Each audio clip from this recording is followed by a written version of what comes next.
That's right. It's time for everyone's favorite Twitch politics show, The More Perfect Union.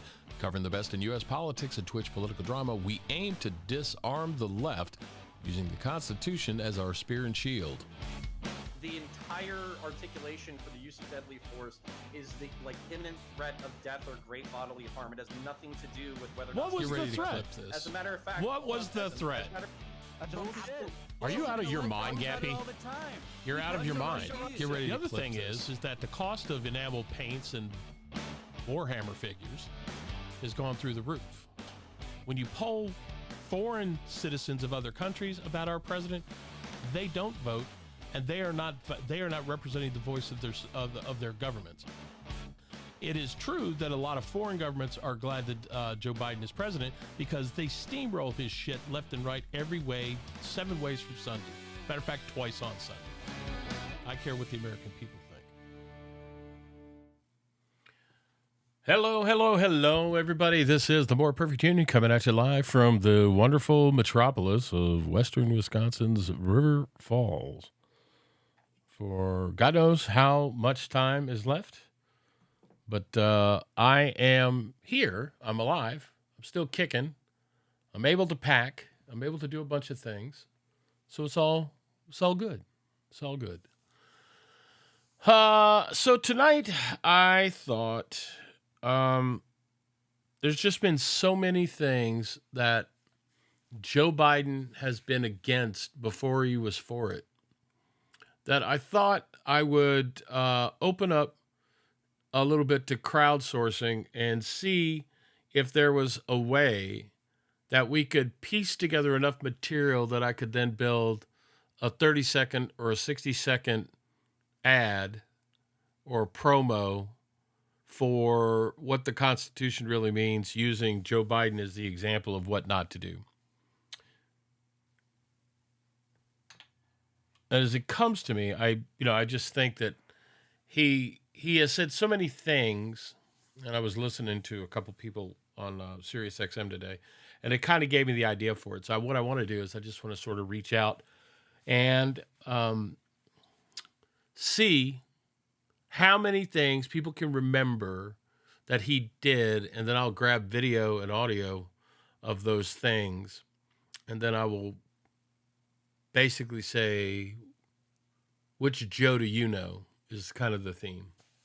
And I may end up doing a series on that, but I want to take a hand at trying to find some content and try to use it in a way that is both humorous and educational so that people can understand exactly what Joe Biden is and what he does or doesn't represent. So we're gonna try to have a little bit of fun with it. So with that said, we are live on a bunch of channels. Bear with me 1 second. I'll tell you exactly where they are. We are live on Rumble, Twitch, YouTube, X, and Kick.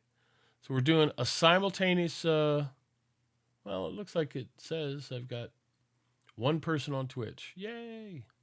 And I can't really tell on the other one. So the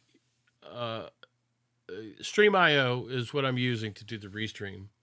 And I am attempting to run off all 5 of my deals. And I pushed the boundary, so I'm 1080p.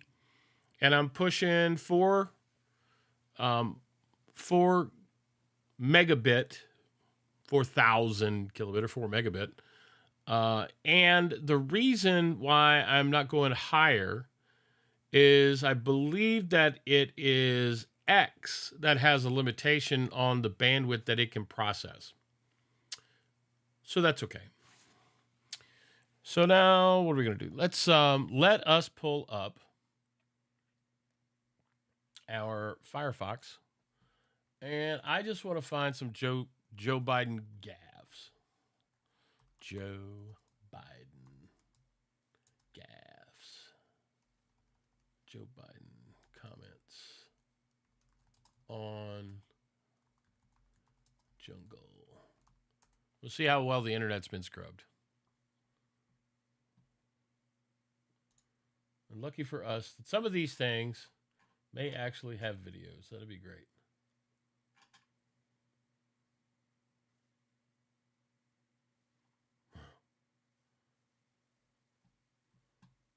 So some of this is like a little bit of a research project where you got to turn around and go find the video after you find the comment, right? Tick, tick, tick.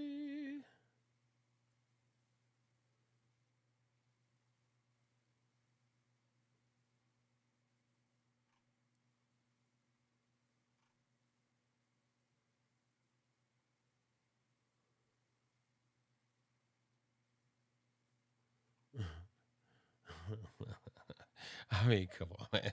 It's like, I wonder if he said it. Okay, I gotta look. I gotta look it up. Video.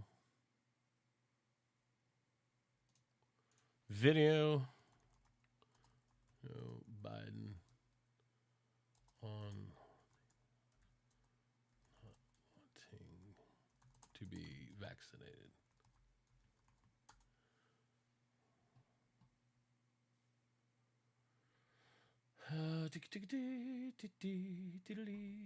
Okay, here we go.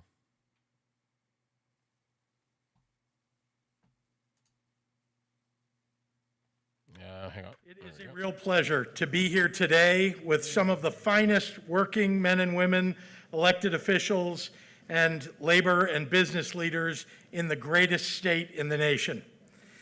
I'm proud to welcome to Illinois our guest of honor, a man fiercely committed to seeing the nation through the greatest challenge of each day. Veterans. Resources. Challenge. Look right back at me and there's an interesting So we thing right need- there. Lori Lightfoot, who could barely see the microphones, is going to investigate, euphemistically, the U.S.'s worst mayor, and she's going to get paid $400 an hour. So I guess it takes one to know one. To hear. Yeah, come on. in the union carpentry. Americans. You know, ever since he lost things. Okay, so I'm going to record this little snippet here. And that Jerry, way I'll thank have you. Something to play against. Thank you. Mr. Mayor, thanks for the passport into town. I tell you, every time I come to the greater Chicago area, there's somebody I want to steal and bring back to Washington, Gov. I've done it a couple times, you know.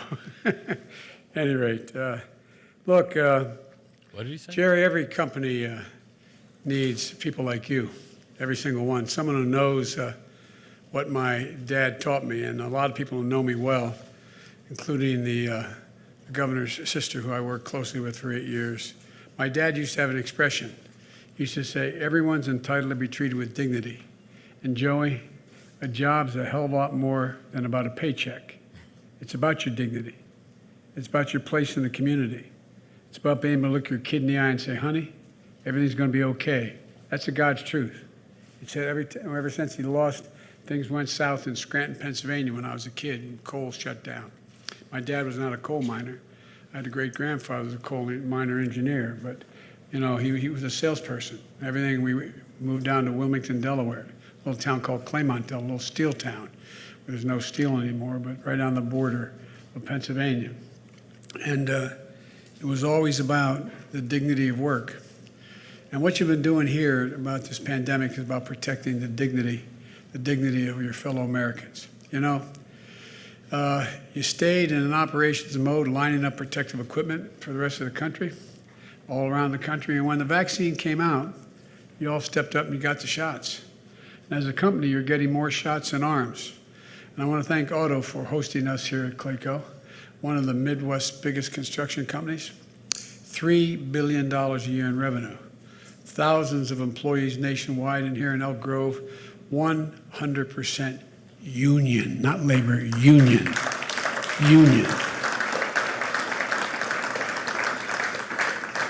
One of the reasons I said I ran was to rebuild this country, rebuild the backbone of the country, and I meant this sincerely. And the backbone is to build from the bottom up and the middle out. I'm a capitalist. I think people should be able to go out and make a lot of money. That's not the problem, but everybody should have an even shot. And who built the middle class? Unions built the middle class. not a joke, without the unions, we would not have a middle class in America. So everybody owes you all. You know, you're constructing buildings for some of America's biggest companies, but you're also doing something bigger than that. You're helping us beat back COVID-19. So are the great leaders who are here today. JP, you, Governor, you've done more than about anybody I can think of in any state. I mean that sincerely. You've stepped up. You've always done what you said you're going to do, and you've been relentless in getting people vaccinated. In the Midwest, you're leading. You're leading, and it's real. It's not hyperbole. And Mayor Lightfoot, who I said, please go back to work, I'm going to get in trouble. She had to leave, but Mayor Lightfoot, the same thing. In Elk Grove, Mayor Johnson, you've done a hell of a job as well. You know, we have 11 members of Congress here. Raja, thank you for hosting this in your district, for permission to come into the district.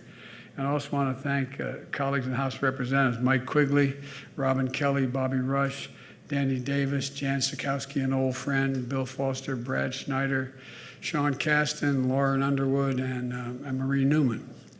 And I know, for them, you'd all understand it in a different context. But this is a busman's holiday for them, to have to come here and other politicians speak.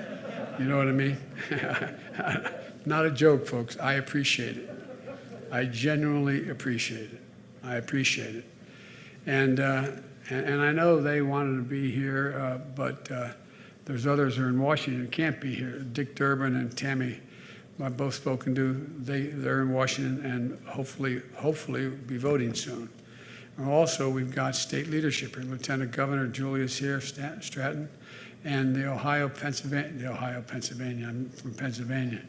The Illinois President Don Harmon, State Senator Laura Murphy, State Rep Martin Moylan, and we got great labor leaders here too.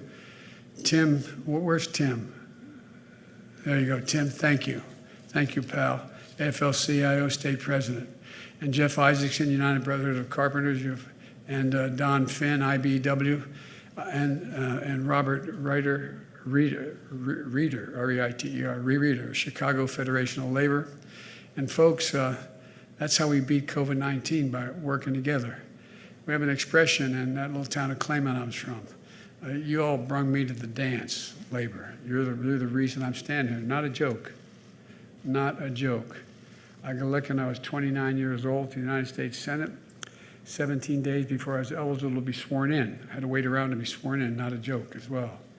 And I won by 3,300 votes, and labor, including the police unions as well as the firefighters, stood up and endorsed me. And because I kid with the governor, I said I grew up in a town called Claymont, Delaware from 3rd grade on. I went to a little Catholic school called Holy Rosary, and across the street from Holy Rosary was the fire station. And the guys I grew up with, they became either a firefighter, a cop, or a priest. I wasn't qualified for any of them, so I had to be president. And so, but look, it's been a month since I laid out a 6-part plan to accelerate the path out of this pandemic. 1, vaccinate the unvaccinated. 2, continue to keep the vaccinated protected. Keep children safe and schools open, which the governor's doing. Increase testing and masking. Protect the economic recovery and improve the care of the people with COVID-19. We've made real progress across the board. More than 185 million Americans are now fully vaccinated. More than 75% of eligible Americans have gotten at least 1 shot. We made great progress on equity as well, in closing the gaps in race as well as ethnic vaccination rates. Recent data shows Latino Americans, Black Americans, Native Americans, and Asian Americans have now gotten vaccinated about the comparable rate as white Americans. That's not happened before. And our work on equity isn't done, but it's an important piece of progress.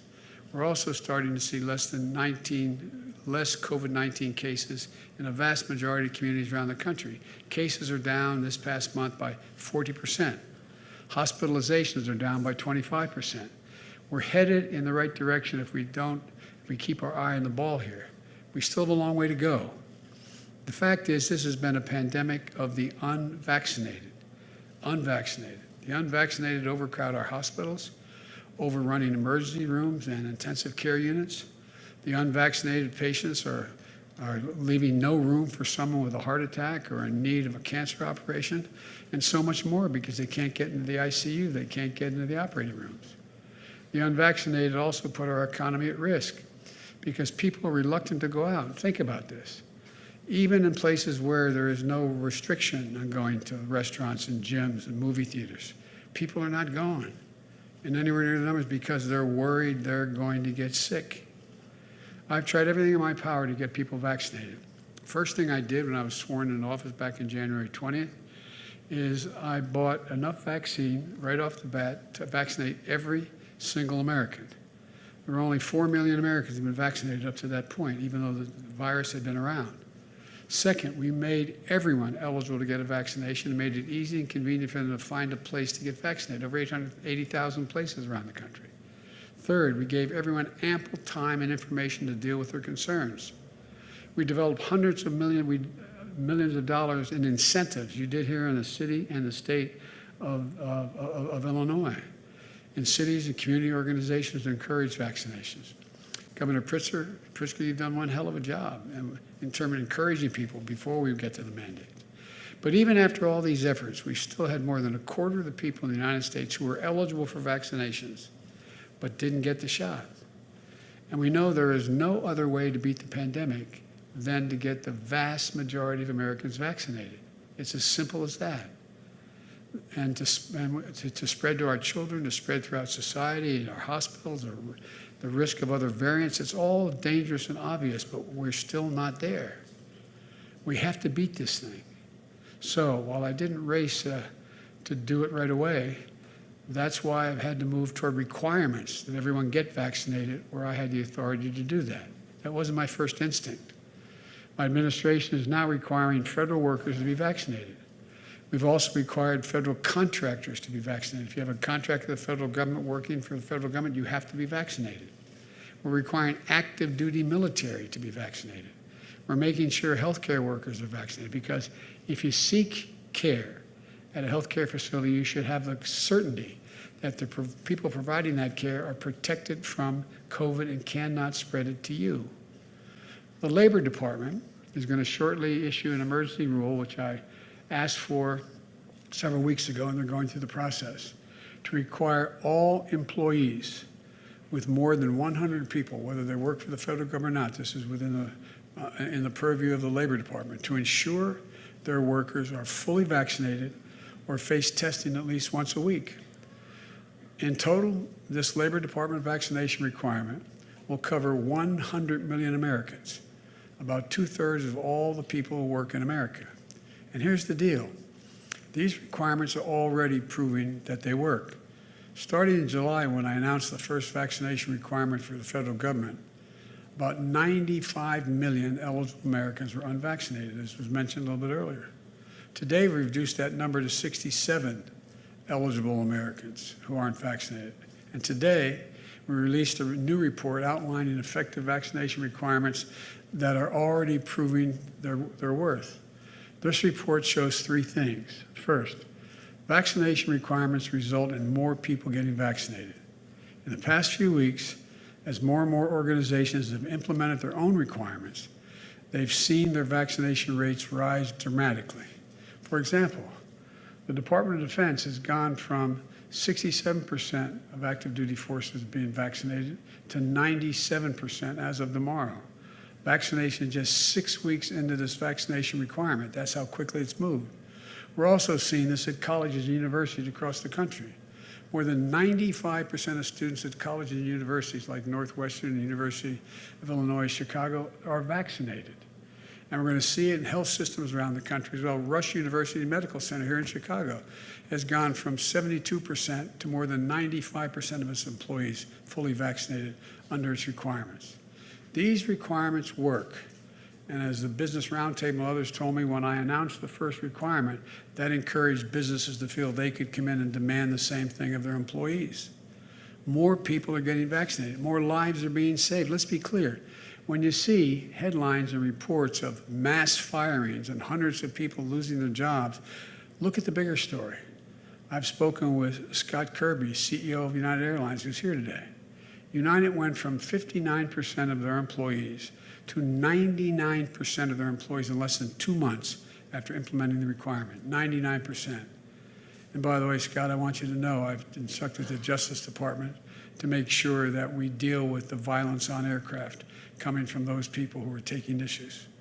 We're going to deal with that.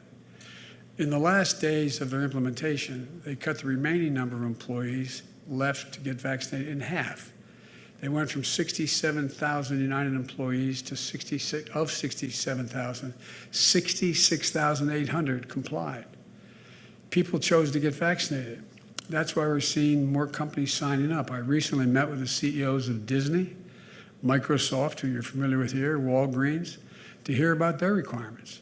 The Business Roundtable represents 200 of the largest businesses in the world, and it has championed vaccination requirements to keep businesses open and workers safe. America's largest aerospace companies, Lockheed Martin, Raytheon, who I met with yesterday, the chairman of the board, Northrop Grumman, they all just announced plans to implement vaccination requirements. Even this I always get a kick out of. Fox News. Fox News requires vaccinations for all employees. Give me a break, Fox News. And over the past week, we've seen American, Southwest, Alaska, JetBlue Airlines all announce requirements. The leaders in Chicago are stepping up. As I said, the Mayor Lightfoot, Governor Pritzker are requiring vaccinations for state and city workers, healthcare workers, and teachers. Chicagoland Chamber Commissioner Jack Levin, who is here, has called for all members of the chamber to require vaccinations for their employees going back to work in person. And I came here to Clayco to thank this company for doing the right thing.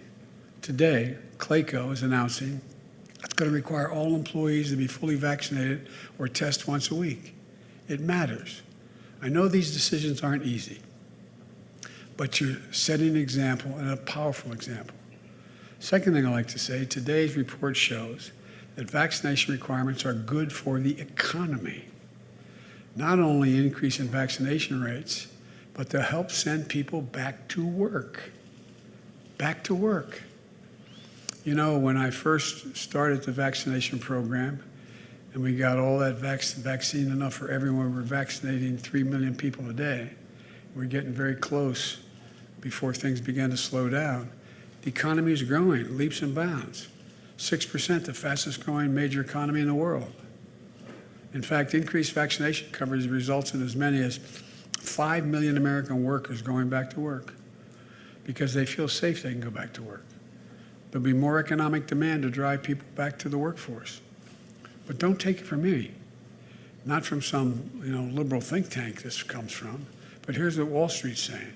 Goldman Sachs, quote, vaccinations will have a positive impact on employment. It means less spread of COVID-19, which will help people return to work.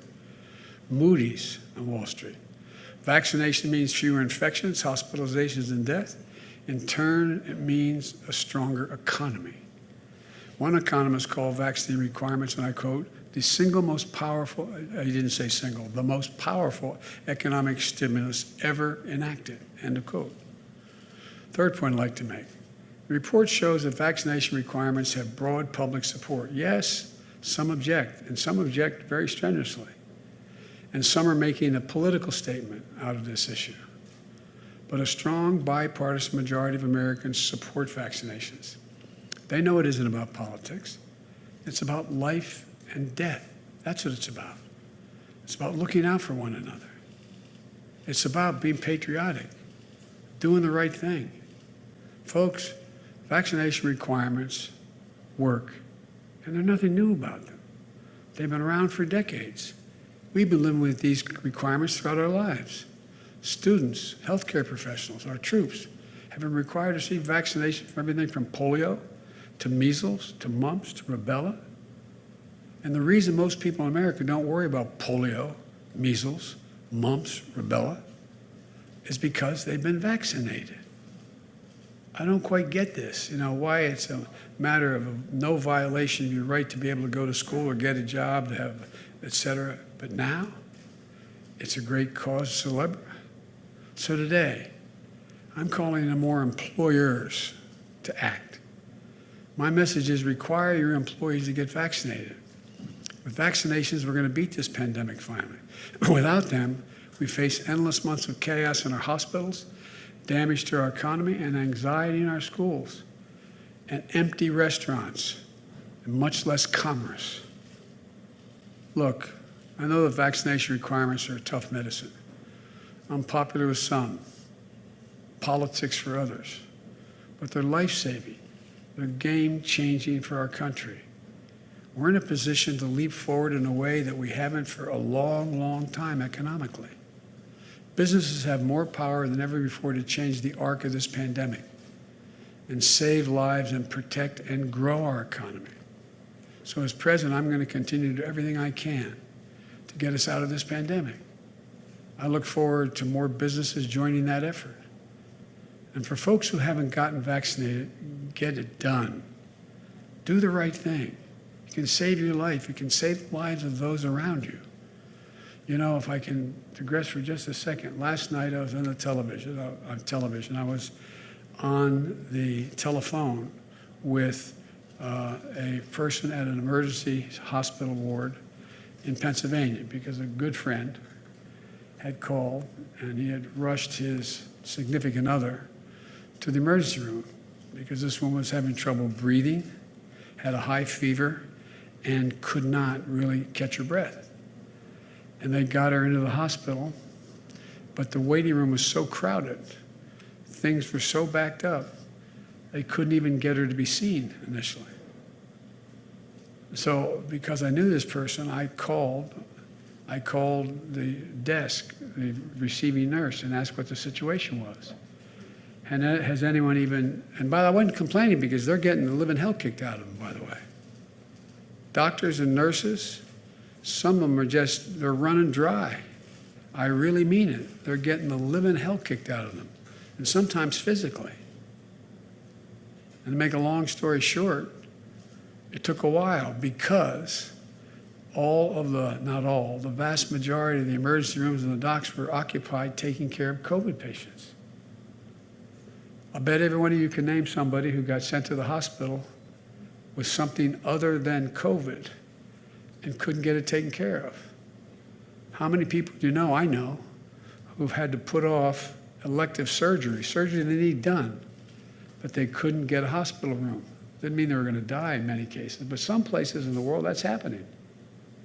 You can't even get to do the elective surgery that's necessary, particularly for a lot of cancer patients. So look, things are changing, and we can end this. We can end this thing. It's easy, it's accessible, and it's free to get the vaccine. Text your zip code to 438829. 438829. Text your zip code there, or visit vaccines.gov to find a vaccination location near you. I promise there's one within 5 minutes of where you are, 15 minutes of where you are. And it's free. Let me close with this. We have a plan. We have the tools. We're using them, we're making progress. We just have to finish the job. Finish the job. So for God's sake, for your own sake, for the sake of your families, get vaccinated. We can do this. We can do this if we do it together. And we can literally change the circumstances, the health, the camaraderie, the employment, and the access to a growing economy if we step up and lead the world. And one last thing I'd like to mention, which is not directly, it's not part of what I was going to say today, but I've made a commitment that just like World War II, we were the arsenal of democracy, providing the means by which the Allies could fight and win the war. We're the arsenal of vaccines. I've not only purchased enough vaccine to make sure every single American can get a vaccine shot, get the full dose, and a booster, but provided for already we put out 1,800,000 doses of vaccines in other parts of the world, and we're going to end up doing over 1,200,000,000 doses between now and the end of the first quarter of next year. Because, you know, it's not just being decent and honorable what we can do, but it's in our own naked interest. If we haven't learned before, you can't build a wall high enough to keep out a virus. You can't do it. You cannot do it. So we have an obligation in our own naked self-interest to help other countries. And by the way, I travel the world. I've met with all the major world leaders, and I'm going to continue to meet with them. And guess what? Other countries are making like they're really doing a great deal. We have provided more vaccines around the world than every other country in the world combined. And guess what? Unlike China and Russia and others, we're not asking a single thing. Not a single thing in return. Nothing. Nothing. And it's having a profound impact on how we're viewed. So those of you who haven't gotten vaccinated who may be listening to this broadcast, please get vaccinated. Please. God bless you all, and may God protect our troops. Thank you so very much.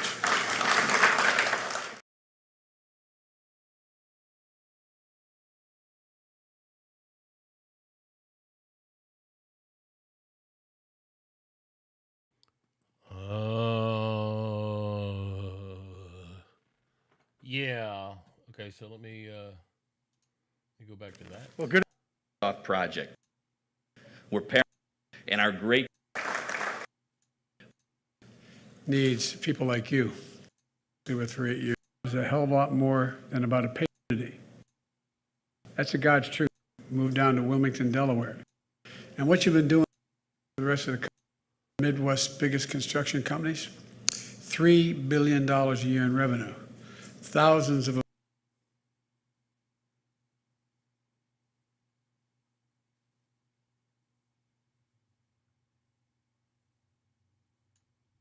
It's not hyperbole.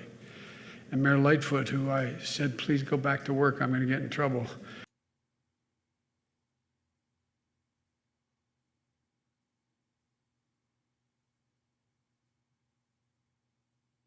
In a different context.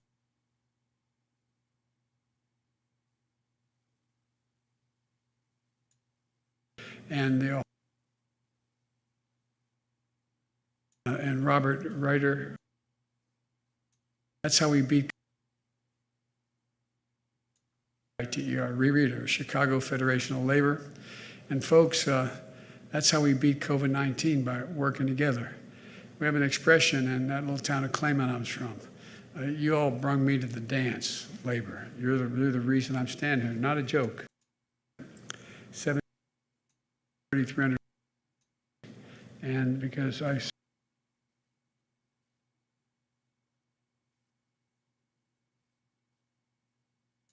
a long way to go down this past. Okay, let me see. What did this say?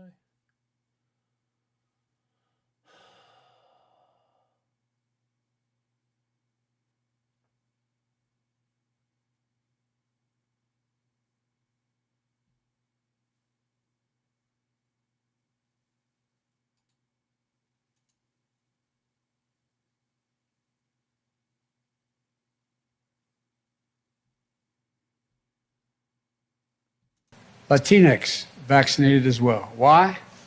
They're worried that they'll be vaccinated and deported. It's awful hard as well to get Latinx vaccinated as well. Why? They're worried that they'll be vaccinated and deported.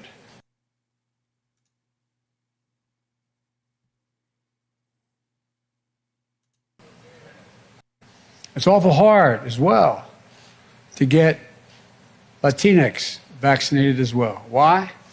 They're worried that they'll be vaccinated and deported. It's awful hard as well to get Latinx vaccinated as well. Why? They're worried that they'll be vaccinated and deported. It's awful hard as well to get Latinx vaccinated as well. Why? They're worried that they'll be vaccinated and deported. It's awful hard as well to get Latinx vaccinated as well. Why? They're worried. Yeah, that's pretty funny.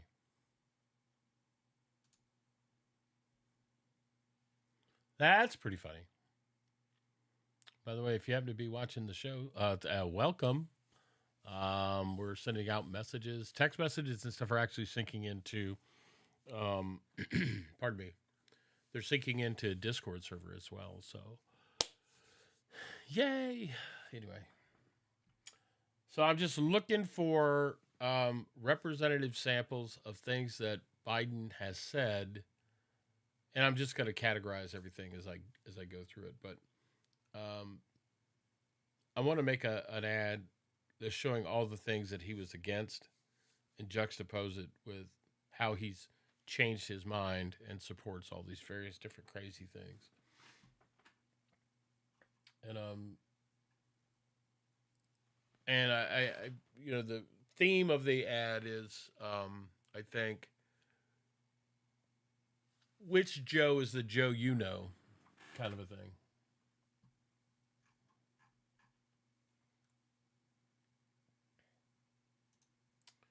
Yeah, that's for definite sure. How to open your car door while submerged underwater.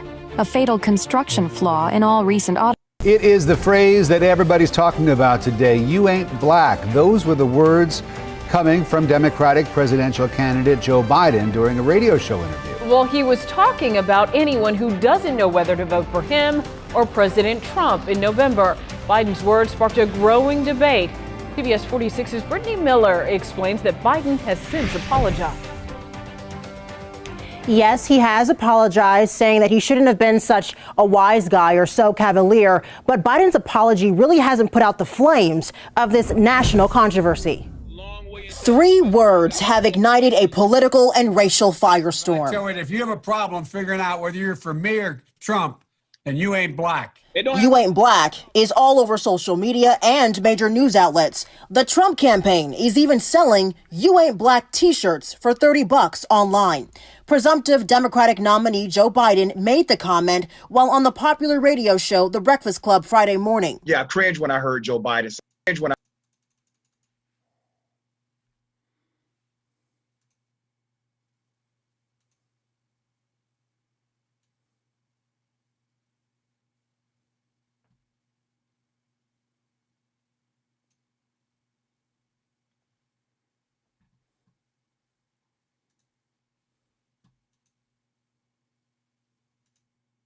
3 words have ignited a political and racial firestorm. So if you have a problem figuring out whether you're for me or Trump, then you ain't black.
Thank you very much. Governor, all the members of Senator Byrd's family, Mr. President, Mr. Vice President, Madam Speaker, Congressman Ray Hall, and all the House members here, Senator Reid, Senator McConnell, the senators. Thank you, Senator Rockefeller, and thank you, Vicki Kennedy.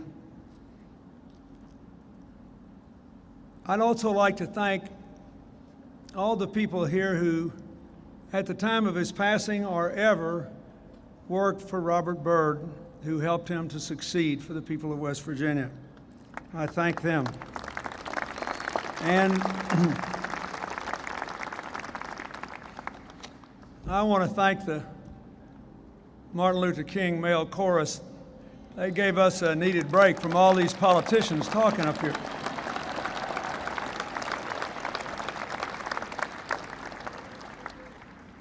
I want to say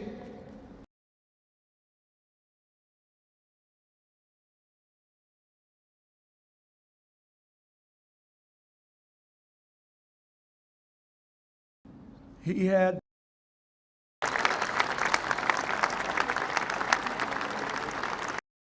the chamber when we were going in to honor your father. Same day, calling the president when I got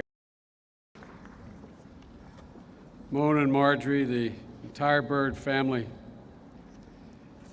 If you didn't already know it, it's pretty clear the incredible esteem your father was held in. I know you've known that your whole life. To my fellow members of the Senate, you know, I was telling the president when I got elected the last time, and I had the great honor of running with the president, and I was elected vice president and United States senator in the same day for my 7th term. And in talking to, and I got sworn in for that 7th term because we thought we might need a vote there in those first couple weeks. And every time I sat with a leader, I never called Senator Byrd senator. I always called him leader. When I sat with a leader, I could see that look in his face, and he said, "Joe, you sure you're making the right decision giving up the Senate for vice president?" Because as the senators know, he revered the Senate. As Danny Inouye said going into the chamber when we were going in to honor your father, yesterday we walked in together. He said, "You know, Joe, had you stayed, you'd be number 2. I'm still number 2, Danny. I'm still number 2. Ladies and gentlemen, Mr. President, yesterday I had the opportunity to pay my respects to Leader Byrd as he lay in repose in the Senate chamber. I met the family then and again today, and the last time that happened was 50 years ago. The last time that that chamber I revere served as a resting place for anyone was 50 years ago. But although I and my colleagues behind me revere the Senate, Robert C. Byrd elevated the Senate. Other great men and their families would have chosen for them to lay in state in the rotunda. But Bob Byrd and his family chose to lay in state in the Senate chamber. And to me, this is completely appropriate, having served with them for 36 plus years. For the Senate chamber was Robert C. Byrd's cathedral. The Senate chamber was his cathedral, and West Virginia was his heaven. And there's not a lot of hyperbole in that.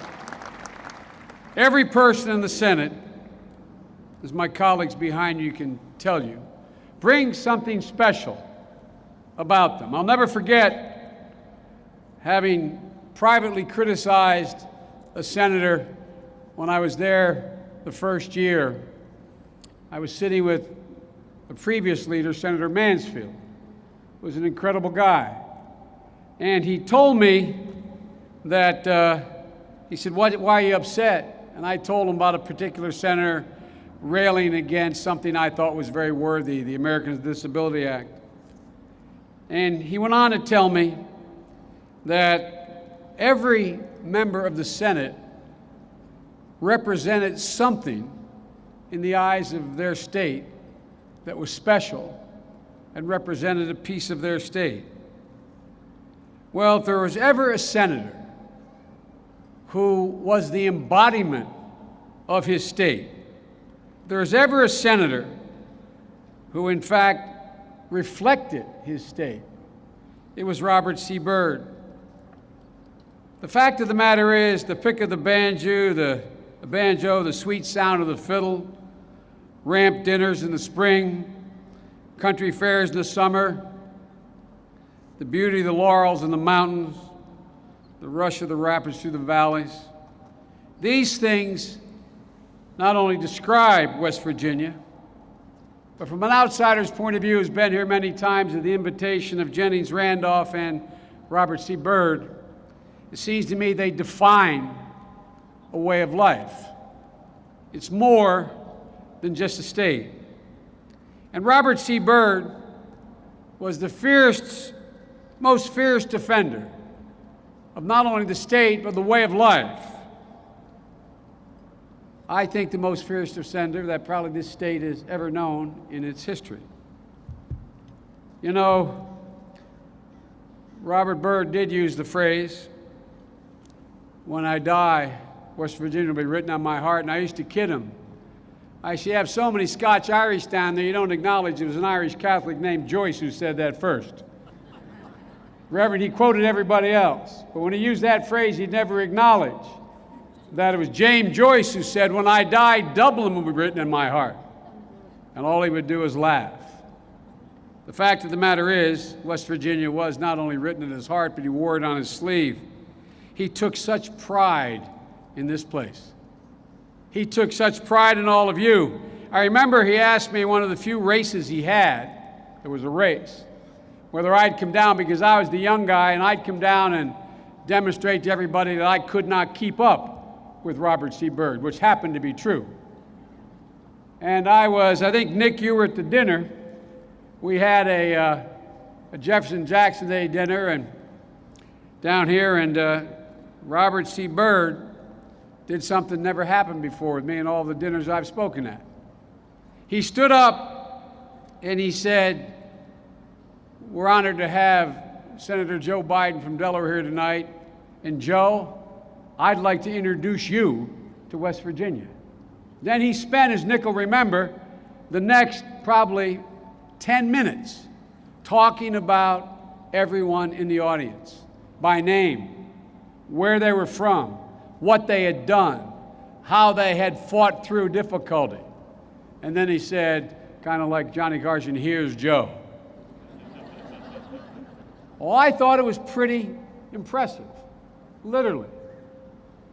Robert C. Byrd asked me to speak, but he knew the privilege was mine, not the people to whom I was speaking. He was devoted to all of you like few senators in the 37 years I was there, 36 plus years I was there, that I have ever known.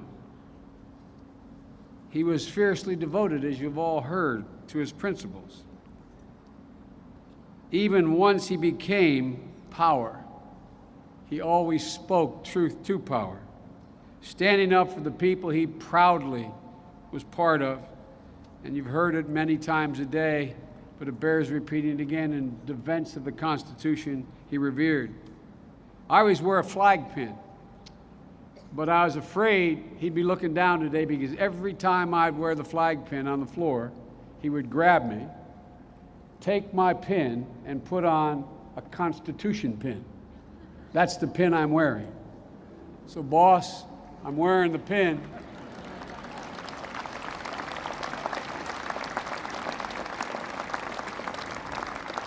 Robert C. Byrd said many things, but he once said, "As long as there is a forum in which questions can be asked by men and women who do not stand in awe of a chief executive, and one can speak as long as one's feet will allow one to stand, the liberties of the American people will be secure. 11 presidents knew Robert C. Byrd. He served, as he pointed out, concurrently with them, not under them. And 11 presidents, where they all here and 2 are here, can attest to the fact that he always showed respect, but never deference, and he stood in awe of none.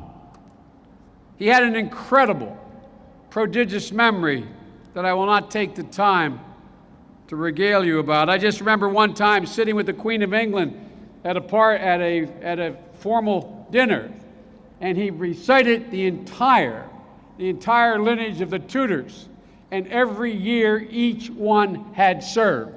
And she sat there, and I thought her bonnet was going to flip off her head. It was like, what did I just hear? She learned about relatives she probably forgot she had. As also noted, Robert C. Byrd was a parliamentary library, a keeper of the institution of the Senate, and he was the institution itself. But to me, and many people here today, like guys I see, Bill Bradley and Jim Sasser, who've long left the Senate for greener pastures, and I hope better remuneration. We used to kid about that too, but for a lot of us, he was a friend, and he was a mentor, and he was a guide. Nick and I were talking a little bit earlier because Nick, I commuted every day for 36 years in the United States Senate, 250 miles a day, and Robert C. Byrd was a stickler about when he set votes. And I'd drive down from Washington, and I'd call Nick on this big old car phone I first had. It was about that big. And I'd say, Nick, I can see the dome. Hold the vote, I can see the dome. Finally, Nick caught on, and he said, Joe, or Mr. Senator, how far away can you see the dome? Because he'd be the one to go to the leader and say, can you hold the vote 2 more minutes for Biden? And as long as I was behaving, he held the vote. But when I found myself in disagreement, I'd stand there to catch a 7 o'clock train. He'd set a vote for 7 o'clock. And I'd walk up to him, and I needed 7 minutes from the chamber. And Nick knows this. I'd walk up to him, I'd stand, I always stood down in the well, and he stood in that first riser. And I'd say, Mr. Leader, I know we got an hour. I said, you set the vote for 7. Any possibility of setting it 10 to 7 so I could get the train? And he'd go like this. He'd look at the clock, look at me, look at the clock, and say, no. No. But that's because I misbehaved once.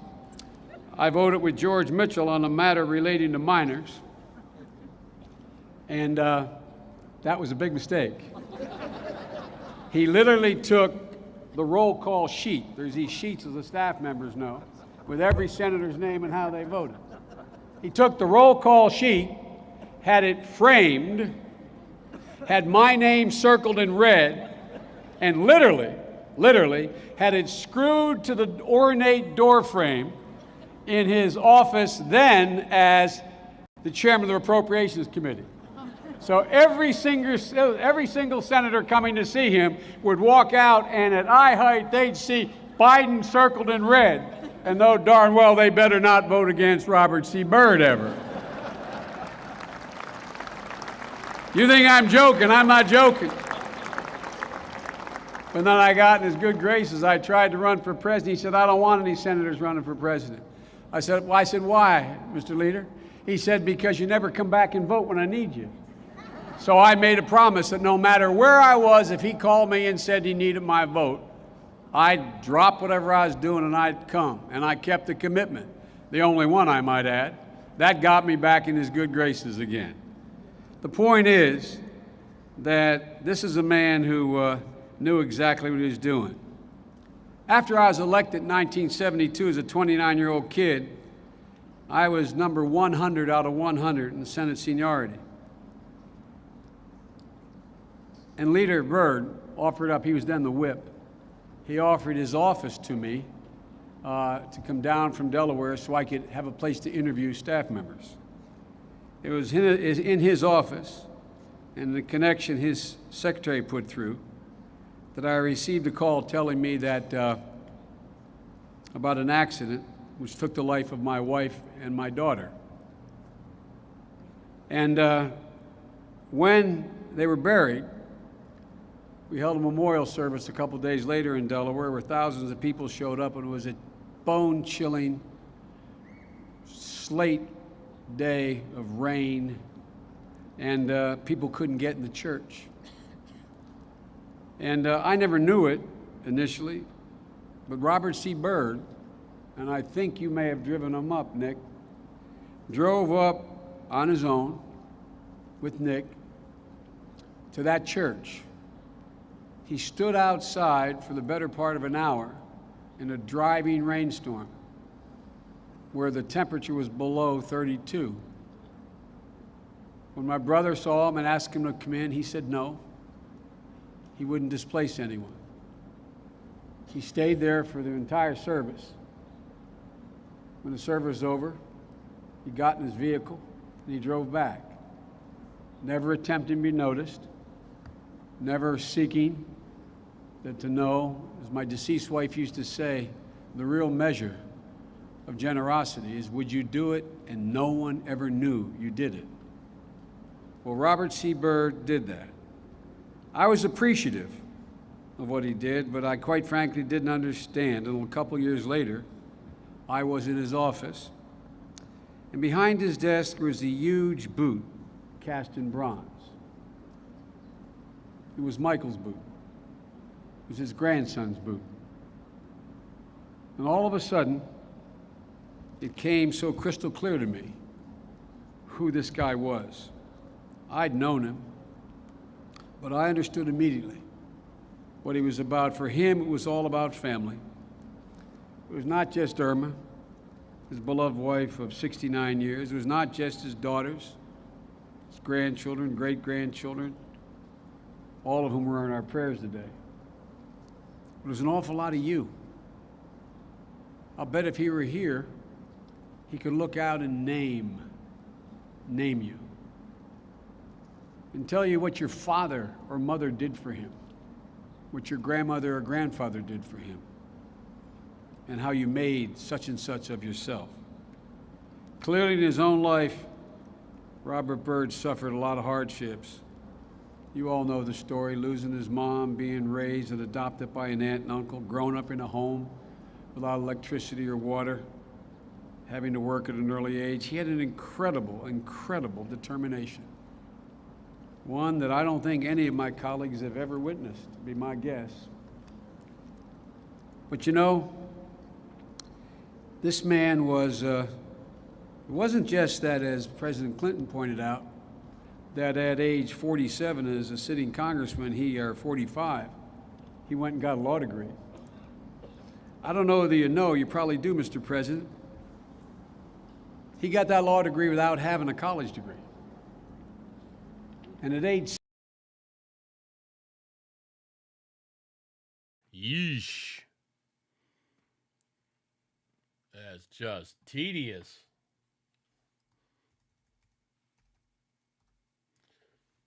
Let's see. Skip it up. Dip, dip, dip, dip, dip, dip.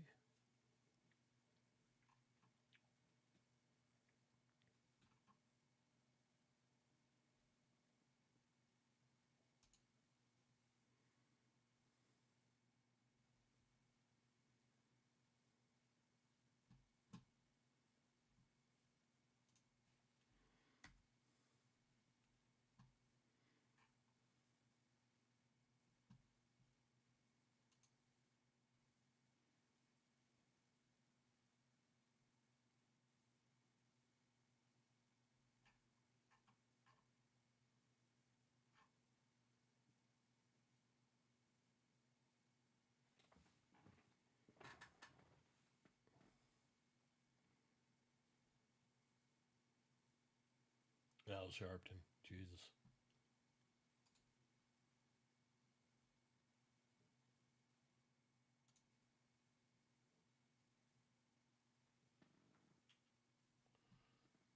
Yeah.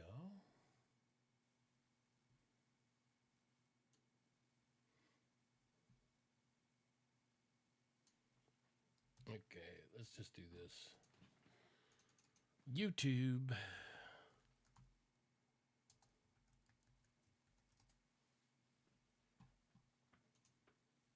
No.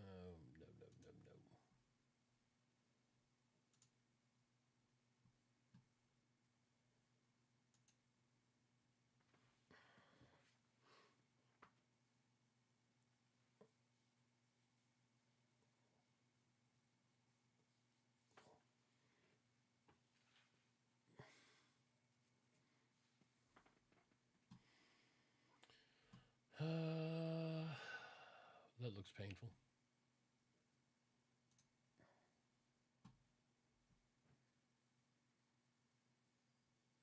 Oh, yeah, well, there you go.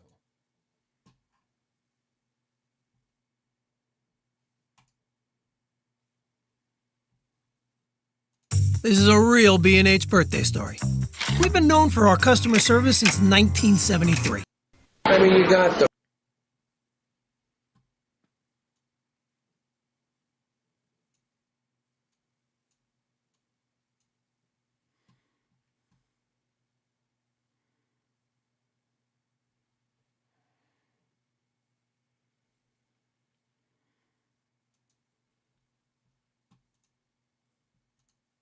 mean, you got the first sort of mainstream African American who was articulate and bright and clean and a nice looking guy.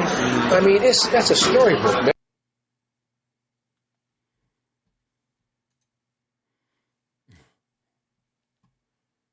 Yeah. Okay.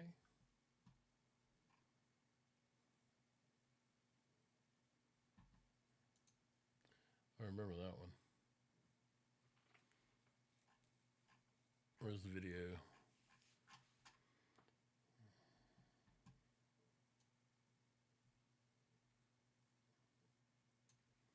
Somebody will have this stuff.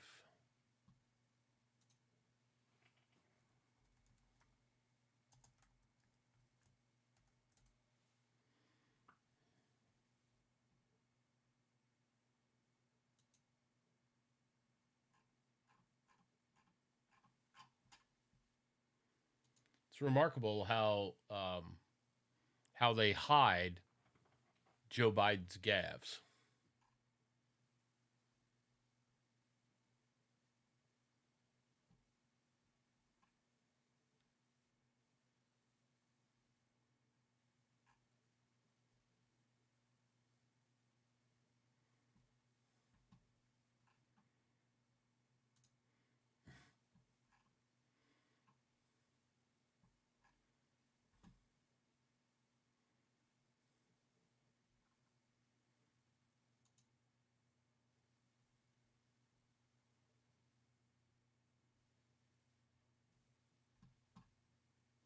That's hilarious.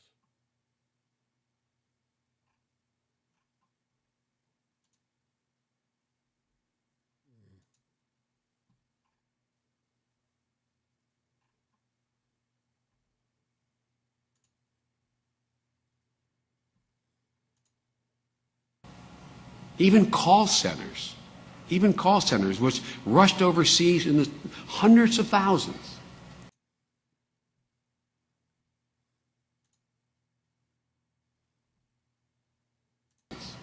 How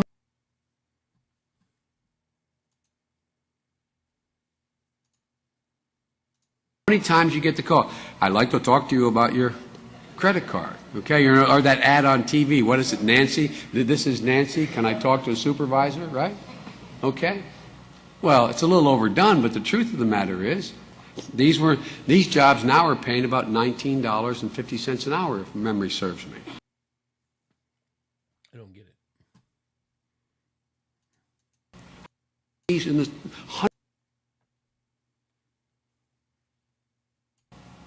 even call centers, which rushed overseas in the hundreds of thousands. How many times you get the call? I'd like to talk to you about your credit card, okay? Or that ad on TV. What is it, Nancy? This is Nancy. Can I talk to a supervisor, right?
Oh, well. Well, there we are. Okay. Let's see. Do I have a PC game going? Do, do. Do, do, do, do. What the hell is that?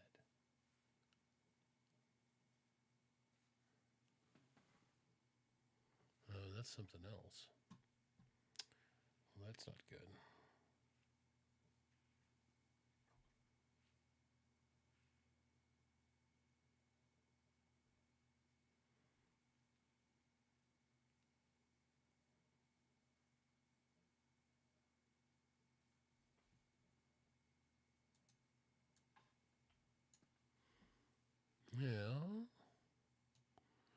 Why are you there? That is a YouTube page. Interesting. I don't know where that came from. Over here to my settings.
There we go.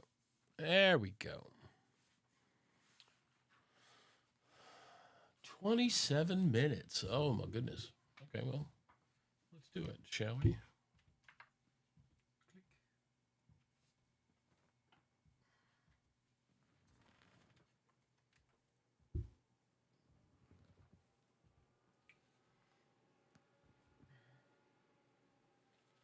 All right.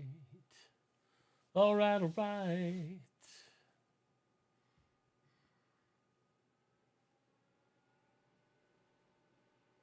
7:30 p.m. Says 27 minutes, but I just don't think it'll take that long.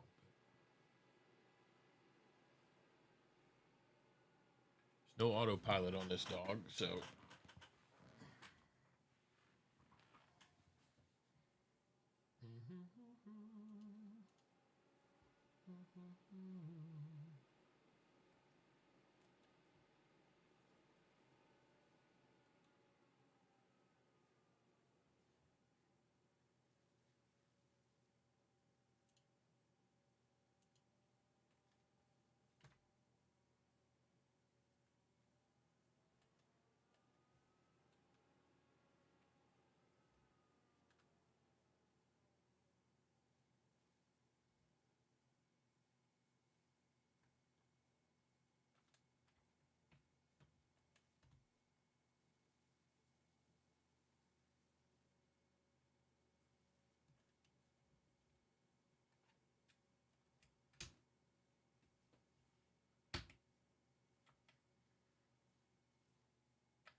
You're going to see the sunrise in the west.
Currently at Mach 2.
Really?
Well, that wasn't good.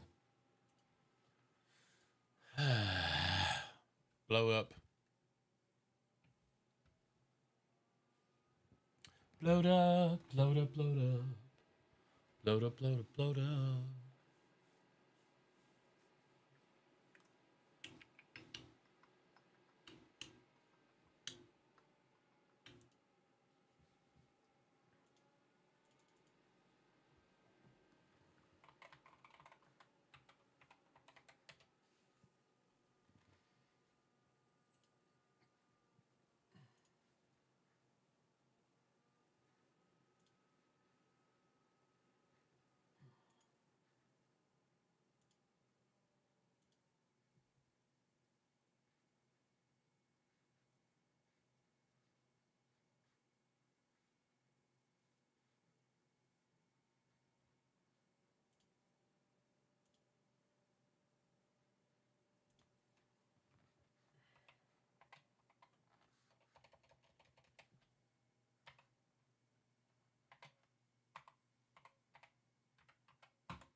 Where is the Restream chat app?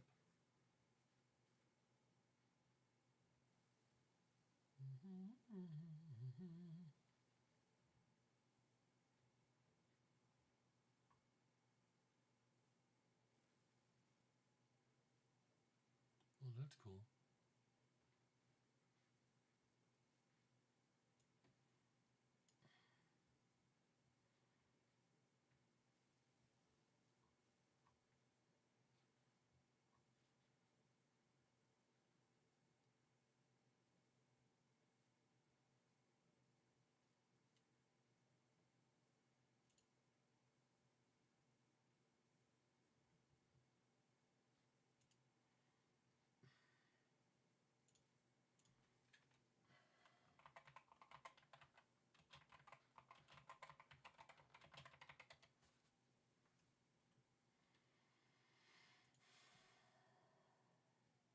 There we go.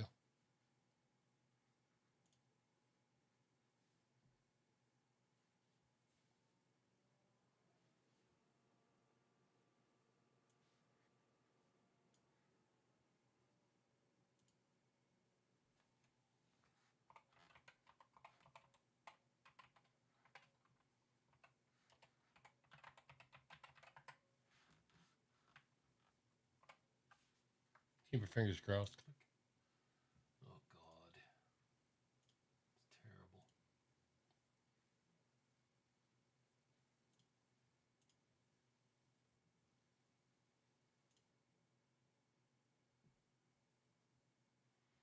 Okay.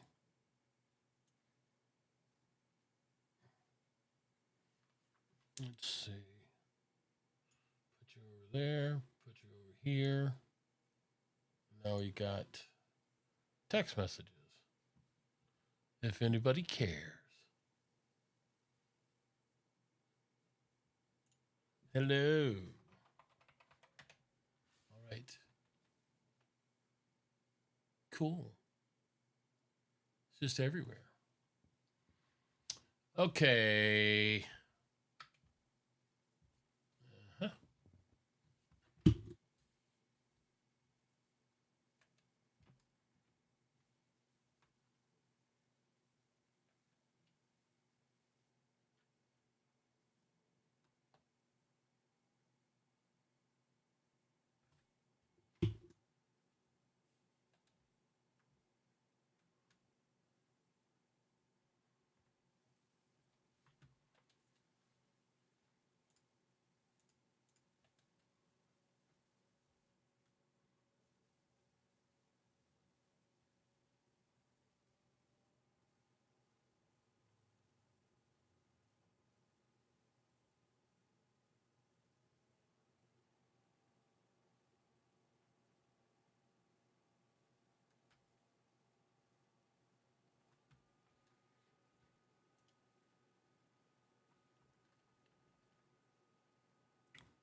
Oops.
Okay, we should be able to see the sunrise in the west, hopefully. 0.97 Mach. To be going about 1.4 Mach minimum to stay even with the Earth.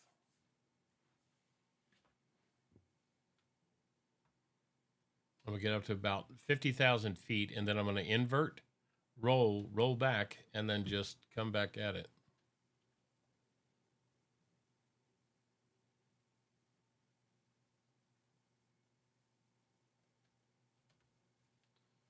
Okay. Warming up the batteries.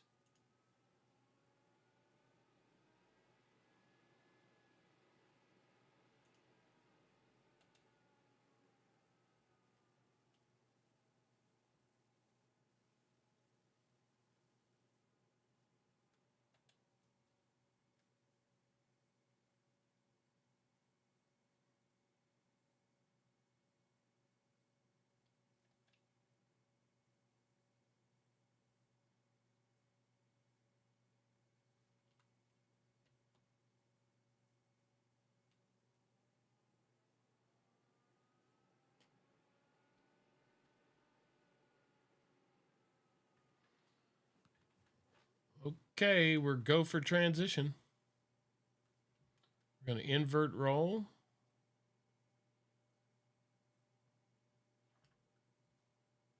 And slowly nose her down.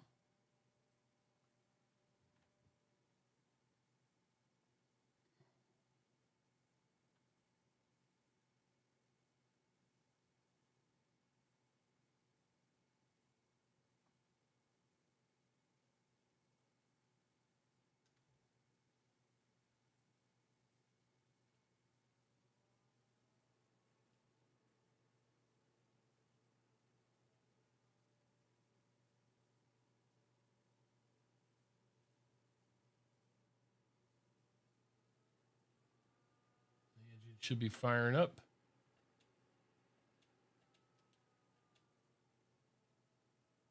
Slowly.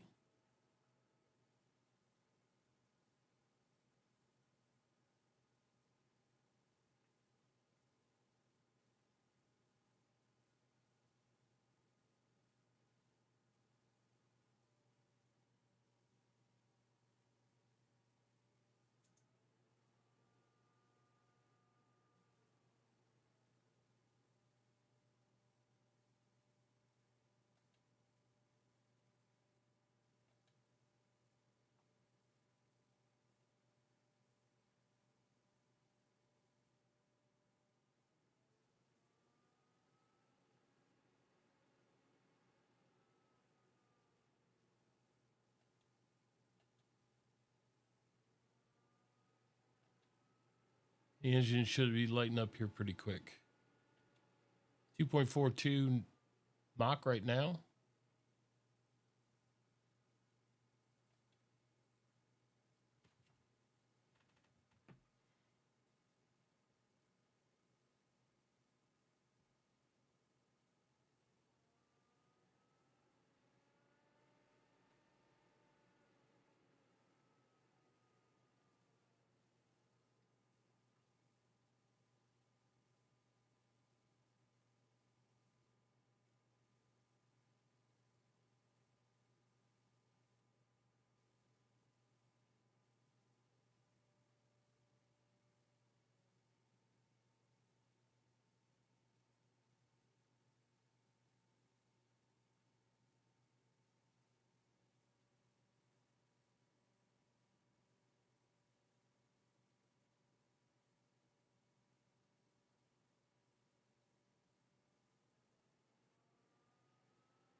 And the scramjets are active.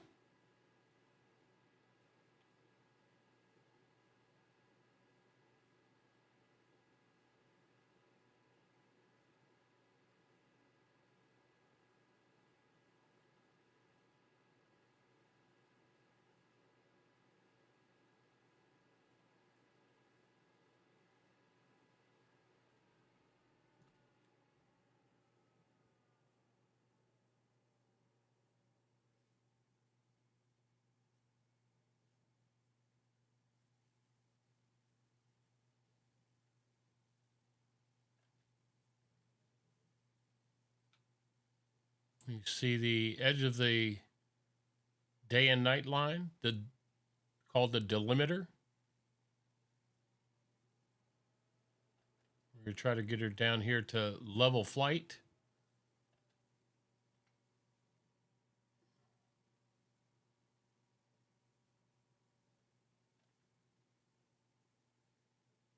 We're almost at level flight.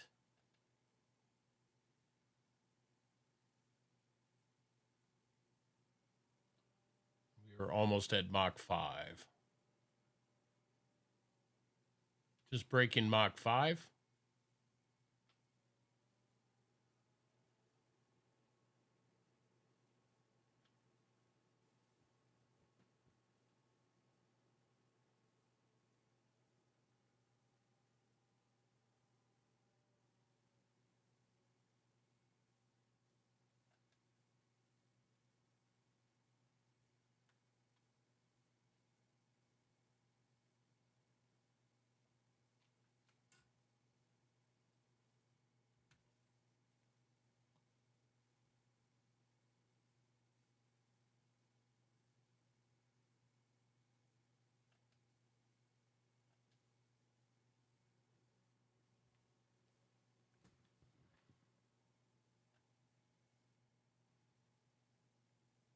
This thing pretty much just flies itself.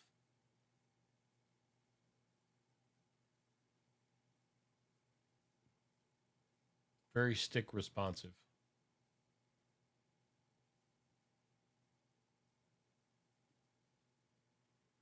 So currently we are moving about 50% faster than the solar eclipse was across the surface of the Earth.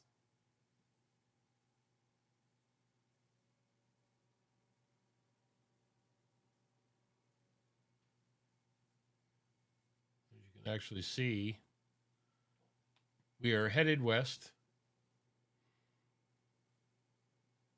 towards San Francisco, which oddly enough is going to be where I'm going to be at for the next 8 days. Come tomorrow.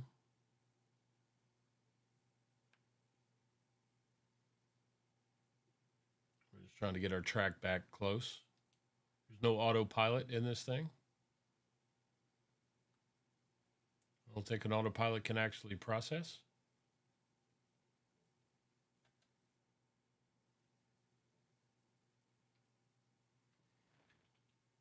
Engines are at 5,200 degrees Fahrenheit. Yeah, buddy. Let's give ourselves a little bit of distance. So at the altitude that we're at, when we do our end run, we're going to brake in the Dark Star part of Microsoft Flight Simulator. There is a run where you can try to break Mach 10. Some people online have posted that they've gotten to Mach 13. I think they had to fly over Mexico or something like that. From like, I want to say Seattle to Cabo, I think is what they did. But they were able to get like an unheard of massive amount of speed.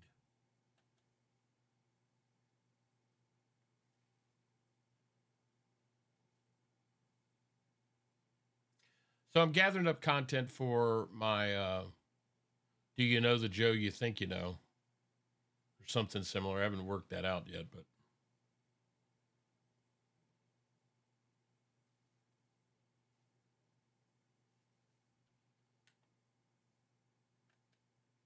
There is no autopilot. It'd be nice if you could do one.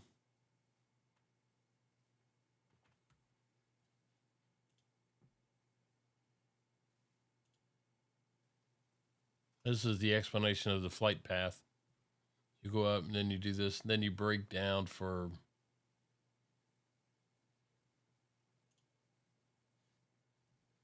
the final run.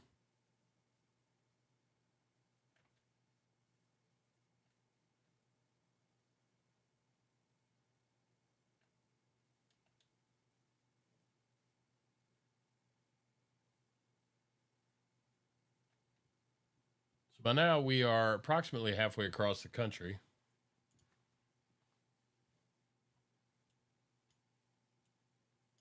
See, this is Lake Michigan.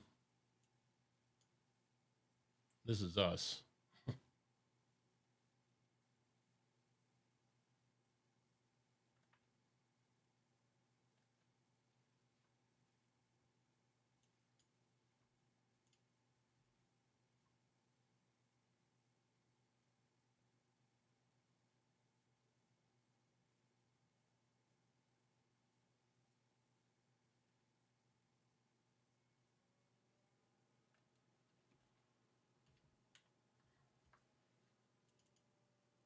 Notice that the sun has risen in the west.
That chunk of darkness out there is Lake Michigan, and the bright lights underneath it are Chicago.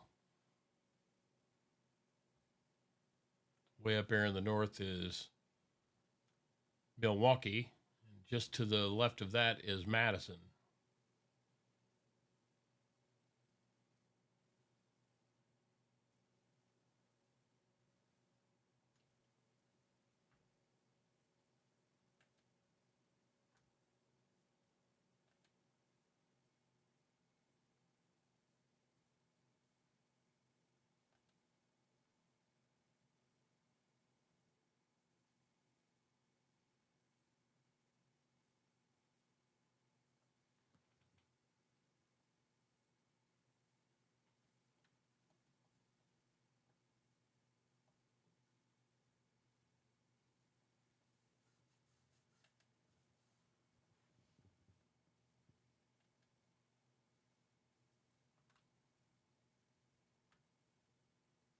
At these speeds, it takes nothing to get off track.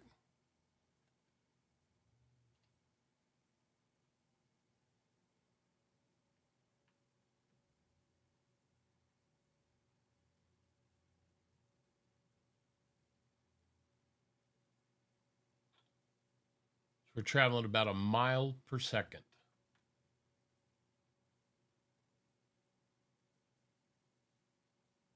Highway speed normally is 60 miles per hour is 1 mile per minute. So we're traveling roughly 60 times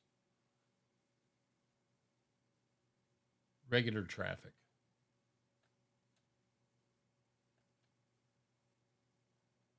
Still cooking at 5, nearly 5.5 Mach.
Let's see. No chatters. If you happen to be doing anything, I'm having a bunch of fun. Trying to make the sun rise in the west.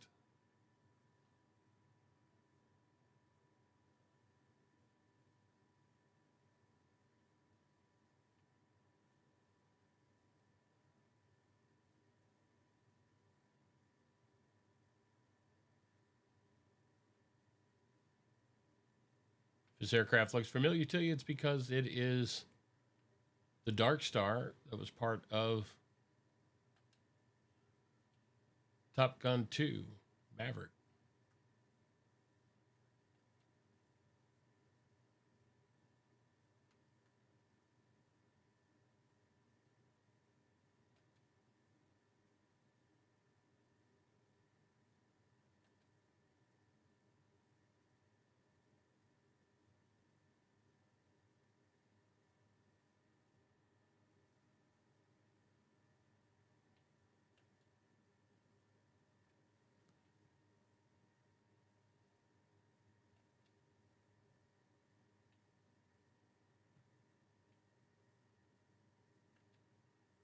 For too long, we should see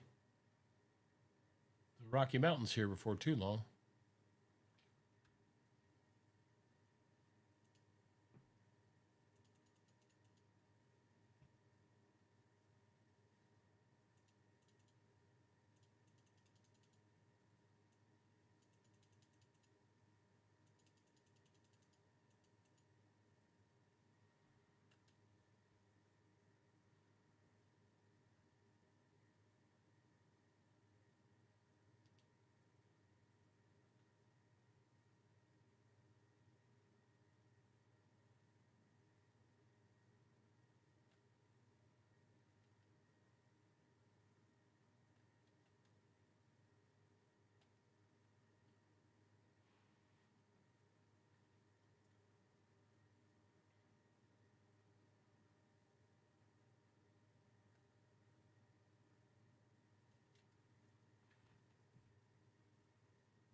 non-functioning eject handles.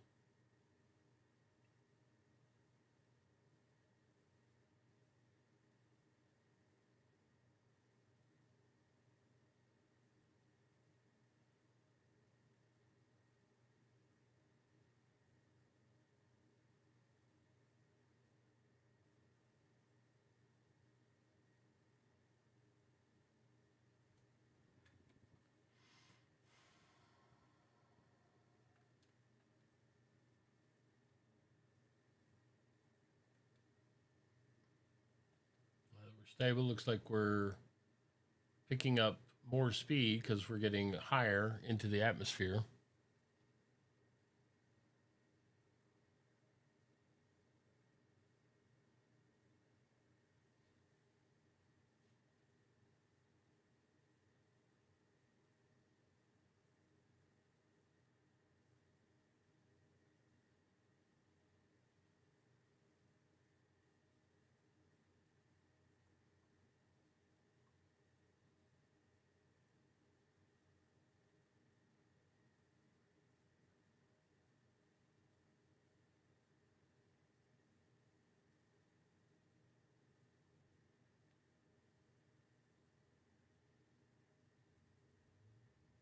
About 75,000 additional feet of operational ceiling here.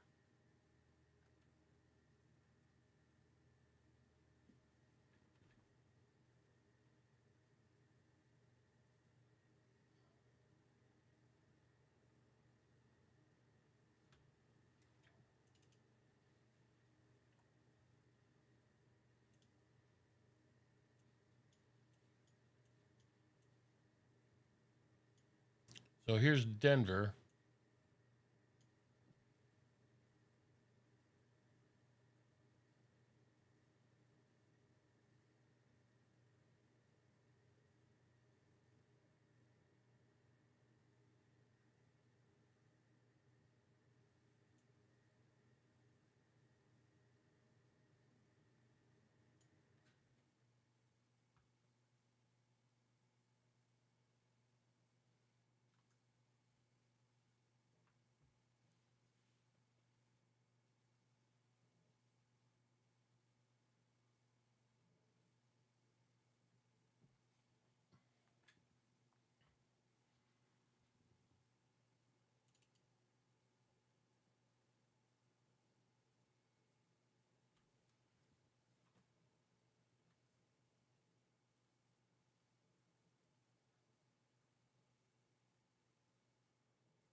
6.42 Mach. Nice. Nice.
There's the Rockies.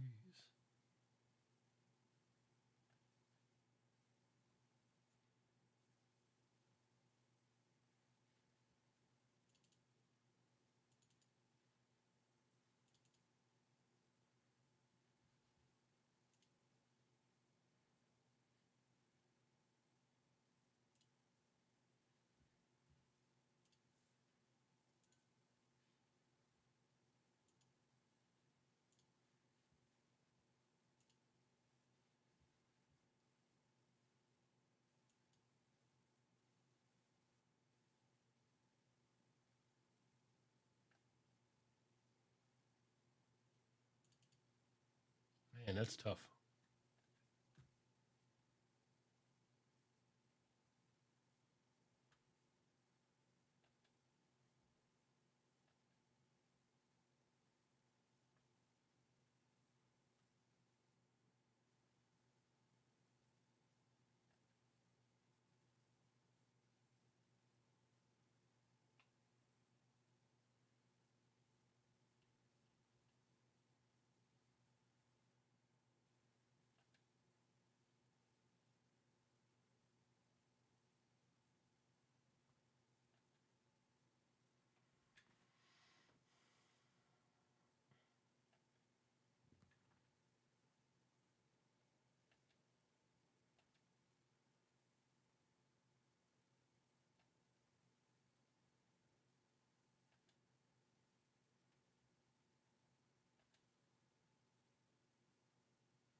This should be Great Salt Lake coming up here.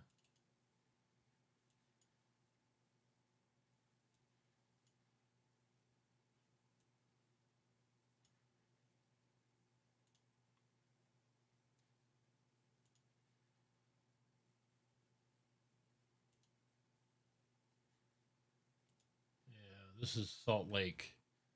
Great Salt Lake is this chunk of water right here.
The only thing that sucks about this is that you can't set up a landing pad.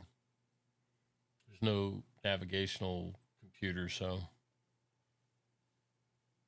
it's just fly in, do your thing.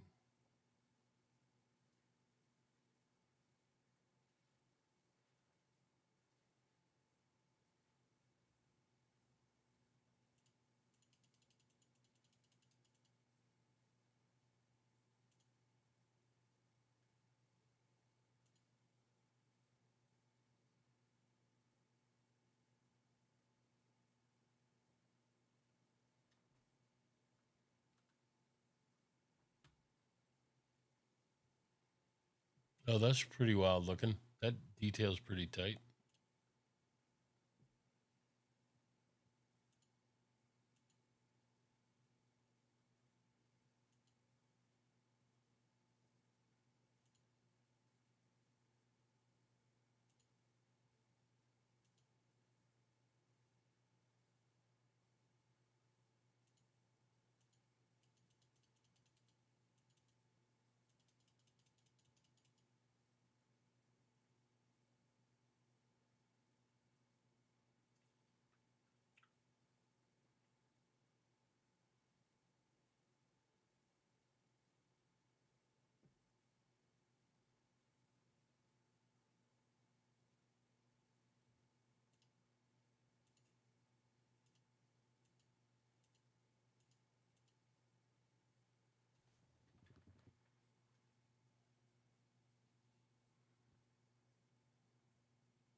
Okay, here we go. We're going to make an attempt here to burn it in.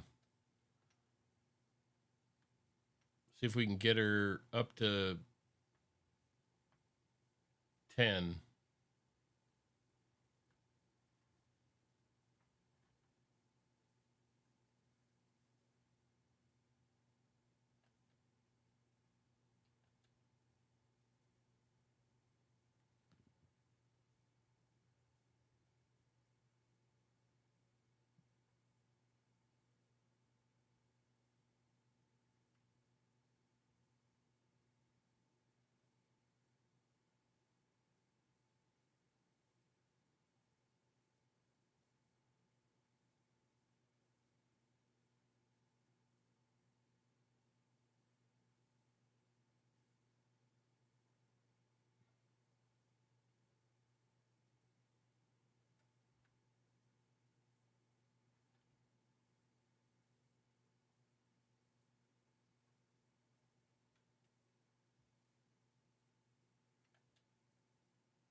Sure thing.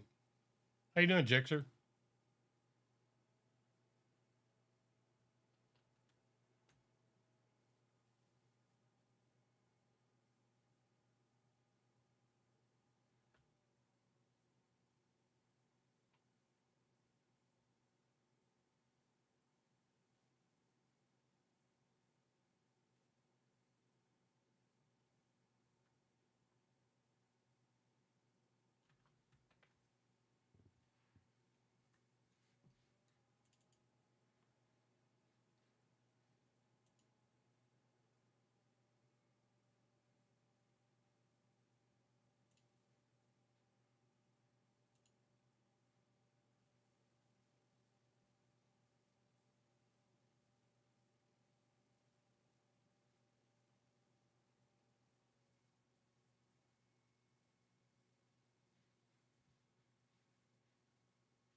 So I started out on the East Coast. It was night.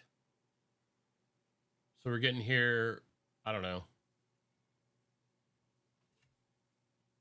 about 6:30-ish is what it is right now. It's real time, real weather. We're going to make an attempt here to land this son of a gun right in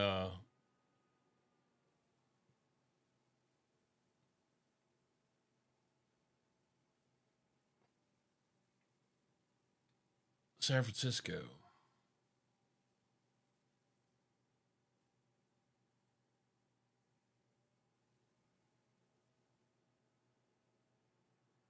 Ship out day for me. I'm traveling to San Francisco tomorrow for work. Out of the house here May 7th.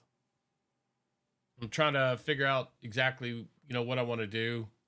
Do I want to just do a short-term rental or whatever and then explore the country, figure out, what I would like to do, where I would like to live. But that's coming.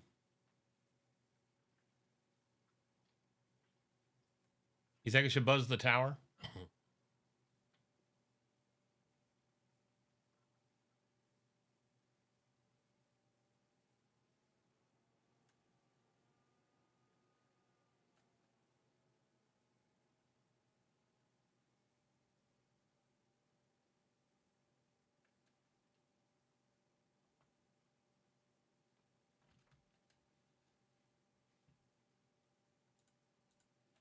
At least try to get there faster anyway.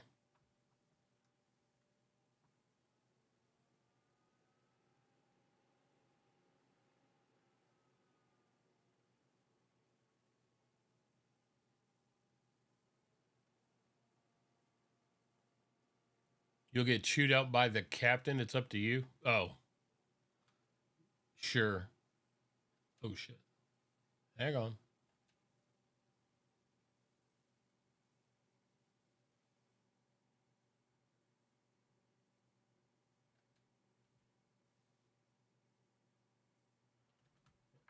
Yeah, that's pretty bad. Yeah, baby.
I'm flying, past Mach 1. That's going to make a boom.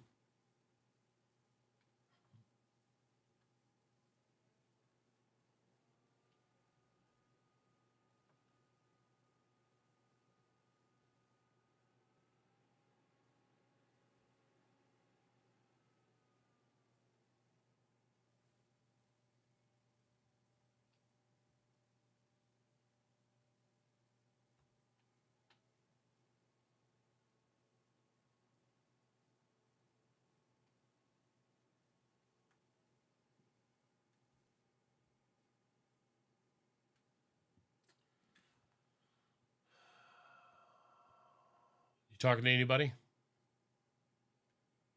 Meaning EOD and those guys?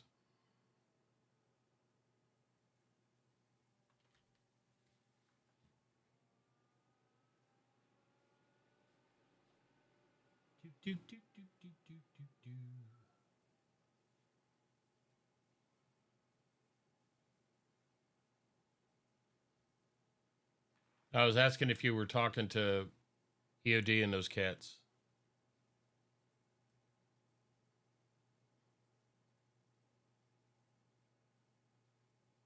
Tier lock.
Oh, dude, yeah.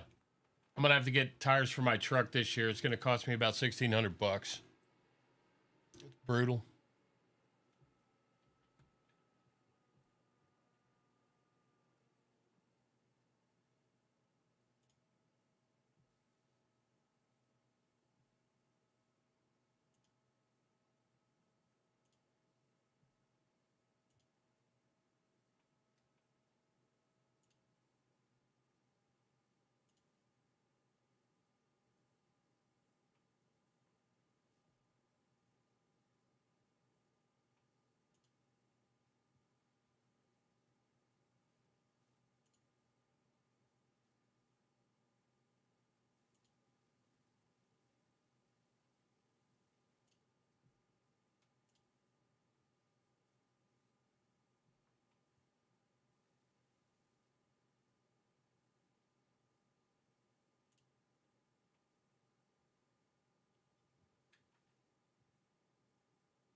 Yeah, always.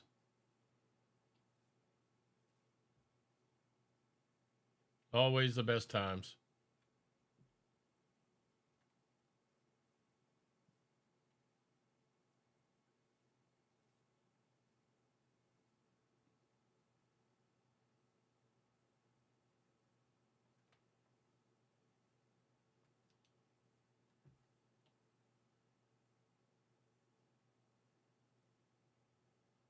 Think it would scare the shit out of this airline pilot?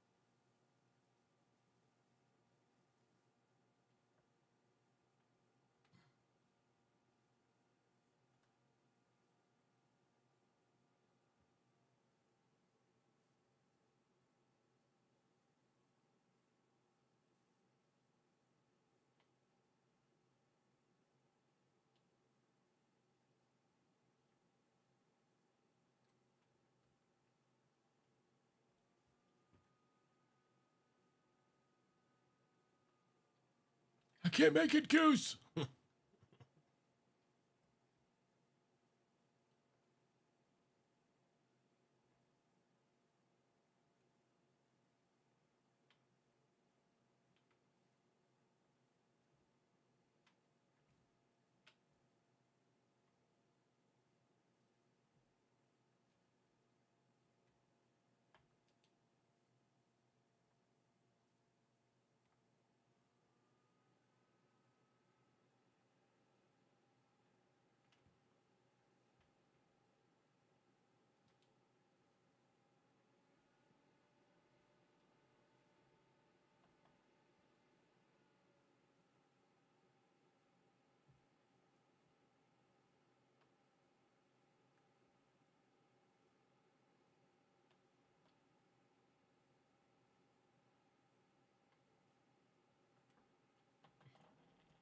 That probably was going to result in death.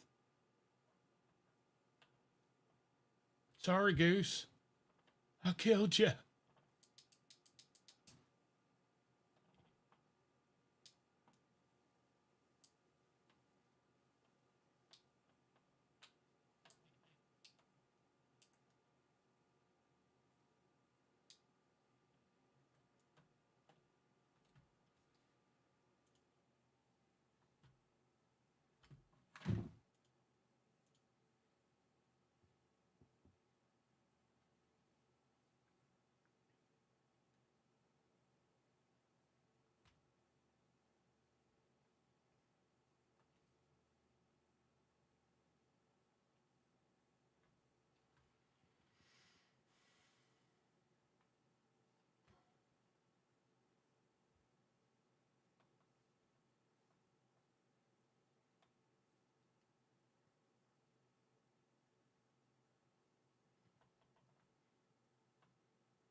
No.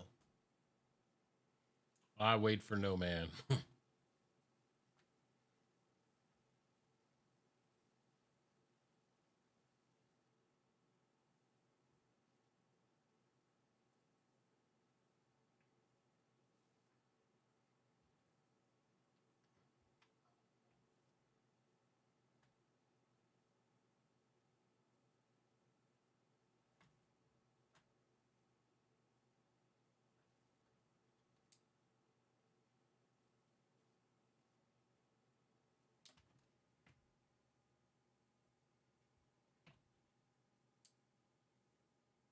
Jesus. Hello.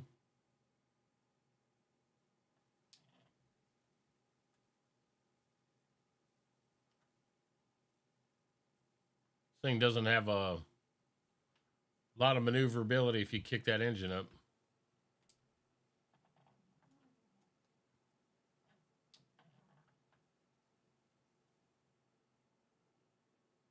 I don't want to.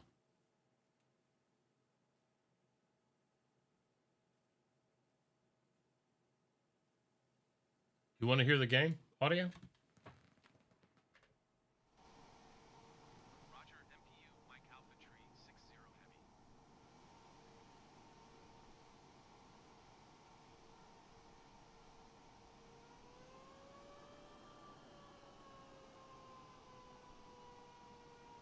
Yeah, I mean, a lot of times people don't play their game audio, but sure. I've got it configured that I can do that.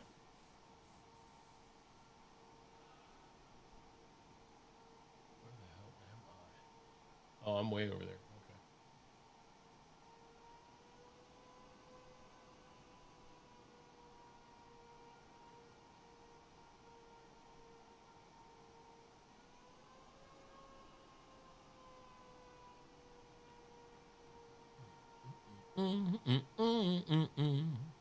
Scooby-Dooby-Doo-Doo. Hey, so I am working on like a parody ad, and I need video clips or URLs of video clips of Joe Biden saying, you know, all the stuff that, you know, he used to be against. Like segregated schools, blah, blah, blah, blah, blah. And then he's all, you know, he's all for stuff. So I want to say, do you know the Joe you think you know? Kind of a concept or whatever. I want to crowdsource that. So if you know any ads, not ads, but if you know any, just like trash pile.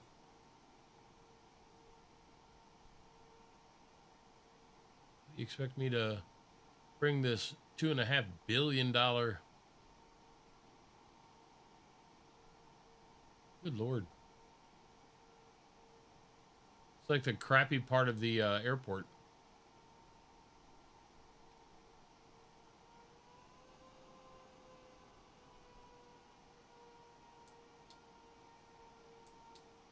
It's where they keep the secret projects.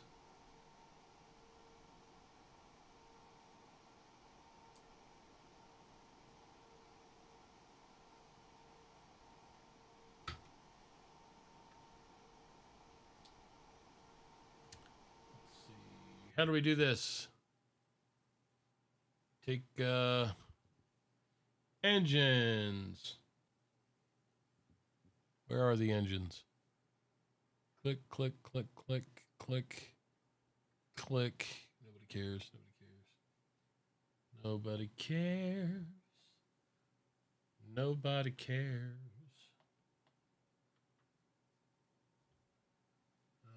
Engine reset.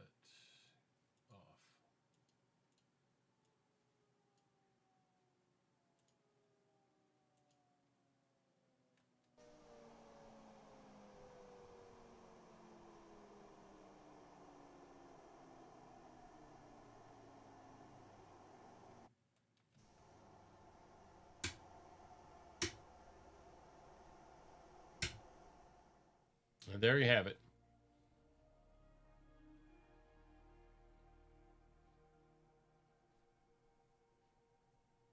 $45 minutes in the day and 15 minutes at night.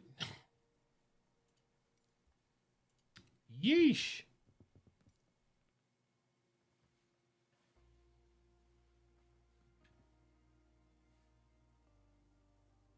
Yeah, right. That would be the way to do it. Let's see, I'm gonna quit that over to the desktop. Come back over here to this. Come back in, because you know that's what I am. Let's see, we got this. Oh no, we're not doing that.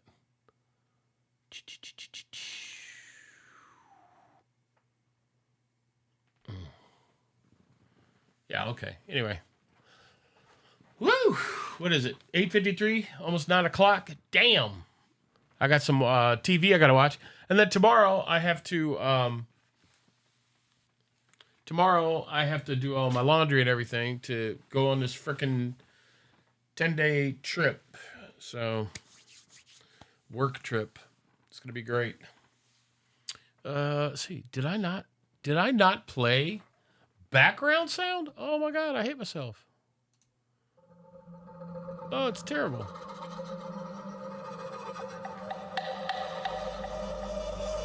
That's country music? Sounds...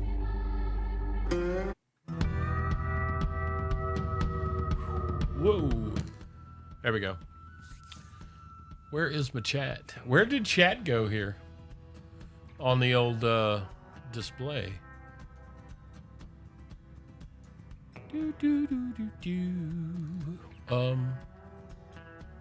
Kick chat. Yeah.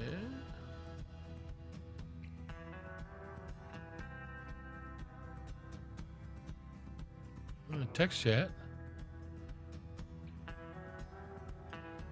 Hang on a second. Hello. So now I'm doing the whole, live stream thing, but why is text chat not showing up?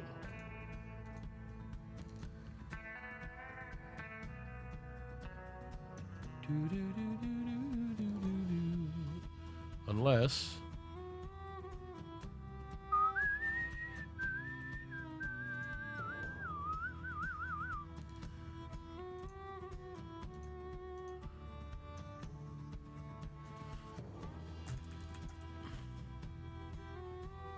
Interesting. It's not showing up on that main screen there. I don't know why. Maybe it's because it's faded out? Who knows? Oh, well. But anyway, I think that's enough for me. What have I been doing this for 2 hours and 42 minutes? We still need to get together, Jixer. Sometime between now and May 7th. So it looks like the only time I'm going to have on that is going to be after the 26th. So maybe that weekend or something. If you're around, we'll go have a beer or whatever. And then I'll try to figure out why my chat is not working.